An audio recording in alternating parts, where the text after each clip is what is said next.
Jungle.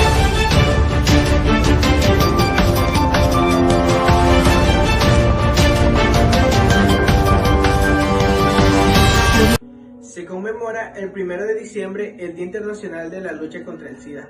Se trata de una patología llena de estigma social y perjuicios.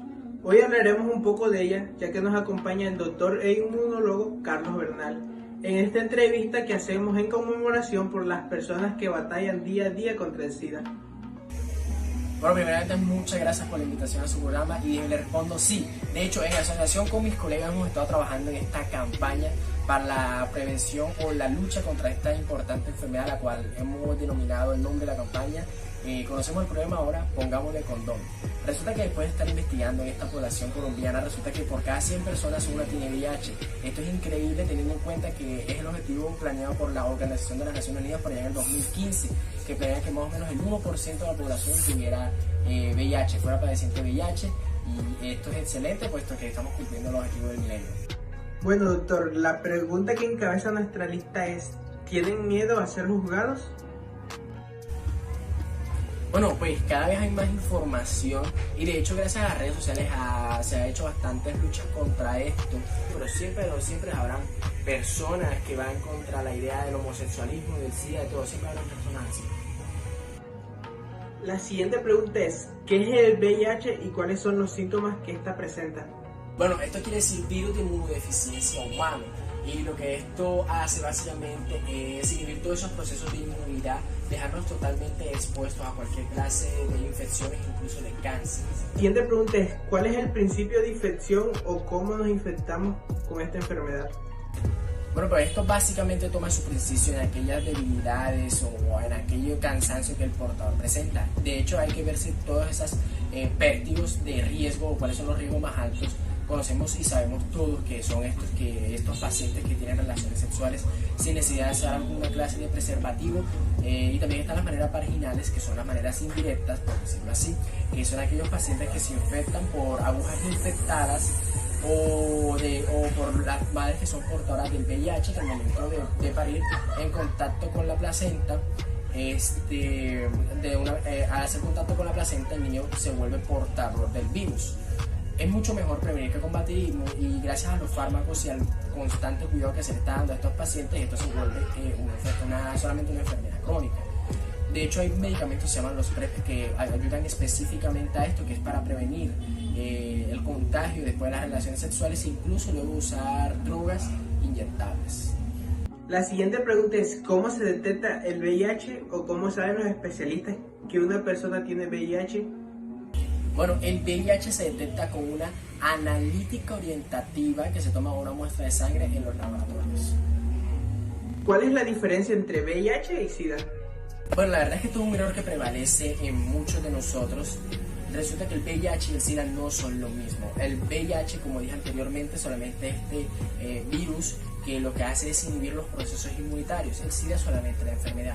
No todas las personas que tienen VIH tienen SIDA, pues no todos logran desarrollar este cortejo infeccioso hasta llegar a la infección o lo que sería ser paciente de SIDA.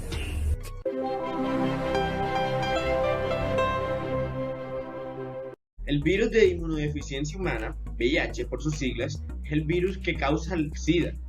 Este virus ataca y debilita el sistema inmunitario, es decir, que a medida que el sistema inmunitario se debilita, la persona está en riesgo de contraer otras infecciones y cánceres que puedan ser mortales.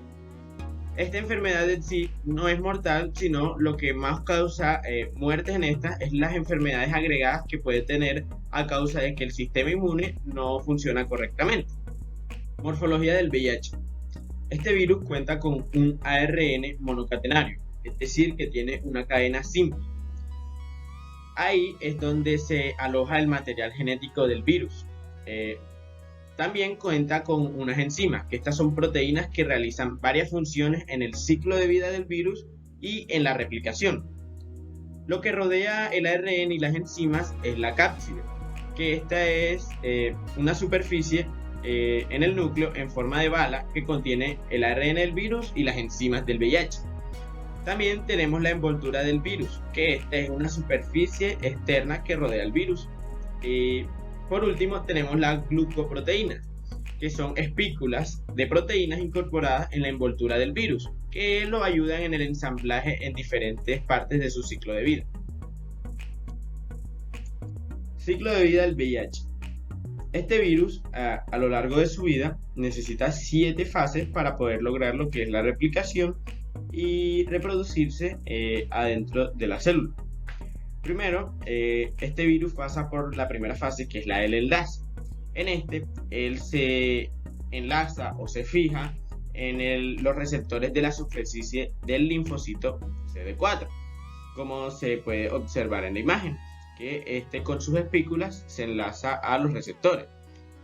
Luego de esto pasa por una fase llamada fusión, que la envoltura del VIH y la membrana del linfocito CD4 se fusionan, permitiendo que se una, lo que permite que el VIH entre dentro de la célula.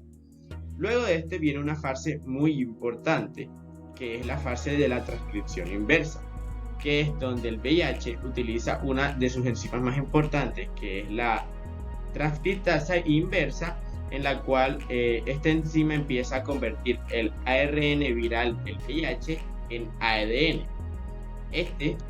Le permite al VIH entrar al núcleo y combinarse con el linfocito CD4 y con el ADN y materiales genéticos del linfocito. Luego de esto se pasa a la cuarta fase, que es la integración. En esta fase ya el VIH está dentro del núcleo del linfocito CD4. Entonces, dentro de él libera una enzima llamada integrasa, en donde se integra y se combina su ADN dentro del ADN del linfocito CD4, para después pasar a la fase 5, que es la multiplicación, donde ya deja de utilizar y empieza a utilizar el material de la misma célula para su replicación. En esta fase, el virus empieza a emplear el mecanismo del linfocito para crear cadenas largas de proteínas del VIH. Esas cadenas de proteínas son elementos constitutivos para producir más copias del mismo VIH. Después pasamos a la fase 3, que es la fase de ensamblaje. En esta, el ARN del VIH y las nuevas proteínas víricas producidas por el linfocito CD4 salen a la superficie de la célula y se ensamblan a un VIH todavía inmaduro o no infeccioso, para que por último pasemos a la última fase, que es la de la gemación. En esta, el VIH inmaduro recién formado, no infeccioso, se impulsa hacia el exterior de la célula CD4 como huésped, y el nuevo VIH se libera proteasa, una enzima del VIH que descompone las largas cadenas de proteínas que había creado el virus inmaduro, creando el virus maduro, que ya está listo para ser totalmente infeccioso y ya está afuera de la célula, creando así ya su replicación y pasando lo que es el ciclo de vida. Luego seguimos con los signos y síntomas. En los signos y síntomas de este virus encontraremos en su mayoría se dan fiebre. En el sistema nervioso central lo que más se da son dolores de cabeza, cansancios y neuropatías. También encontramos que puede presentar el paciente candidiasis, úlceras y faringitis, como también los linfonodos aumentados. Pueden causarse lesiones de piel, dolor muscular, aumento del hígado y el vaso, y náuseas y vómito. Modo de transmisión del VIH. Este virus se transmite por 4 factores principales. Primero, tenemos las relaciones sexuales sin algún tipo de protección con una persona infectada. Esto se da en el contacto genital de las dos personas. Al tener un contacto directo sin algún método de barrera, se propaga este virus. También encontramos el compartir agujas o jeringas u otros punzantes o cortantes infectados, ya que estos tienen contacto directo con la sangre, y este es el principal medio de transmisión del VIH. Por lo mismo, el tercer método es la transfusión de sangre infectada con el virus del VIH. En como hay contacto directo de sangre a sangre, el virus se infecta de manera inmediata. Y por último, una que no es parecido a los otros es la transmisión de madre-hijo durante el embarazo y el parto. Esta se da ya que esta la lleva en su vientre y es muy fácil que el virus se pase de la madre al bebé. Diagnóstico y pruebas de laboratorios del VIH. En este virus tenemos 3 pruebas principales para su diagnóstico y para detectar que se tiene este virus. La primera es la prueba de ácido nucleico. Estas buscan el virus en la sangre e implica extraer sangre de una vena. La prueba puede indicar que la persona tiene el VIH o la cantidad del virus que presenta en la sangre, que se conoce como prueba de carga viral del VIH.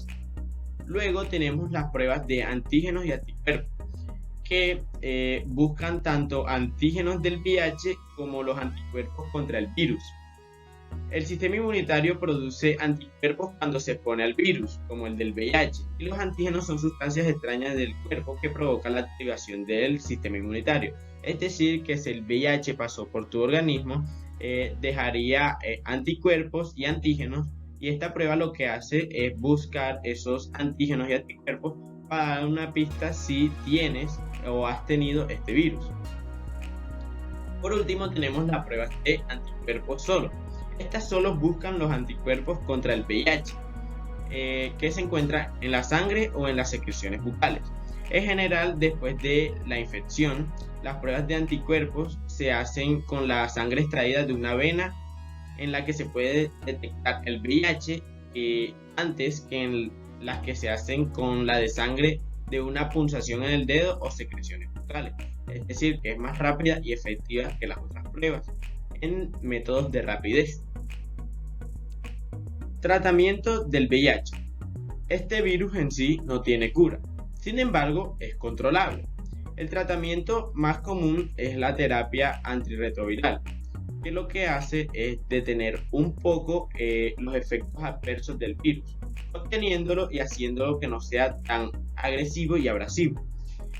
Este se logra mantener en control por unos 6 meses. Luego los efectos seguirán haciendo daño en el cuerpo humano, pero serán más leves que si no hubiera un tratamiento, haciendo así que el virus no esté en contacto con las mucosas de las otras personas y no se propague más de lo que debería. Muchas gracias. Hasta aquí ha llegado esta presentación sobre diversos aspectos del VIH. Gracias.